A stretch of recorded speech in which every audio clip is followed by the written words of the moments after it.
Hello guys, samahan niyo ako guys na mag yung fry na chicken na inimay boiling muna. Tapos yan na guys.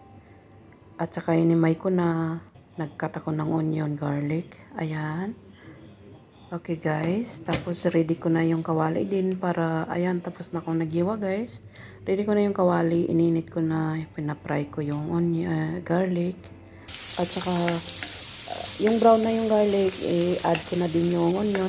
Tapos, kung ma-brown na yung onion, lagyan ko lagay ko na yung chicken na inimay ko. At saka, lagyan ng soy sauce. Okay. At saka, black pepper, salt. At saka, chayote. Natto powder. Okay, guys. Ayan. Yan, halu-haluin lang guys para ma-crispy siya. Yan, lagyan ko na ng soy sauce guys. Thank you so much. Thank you.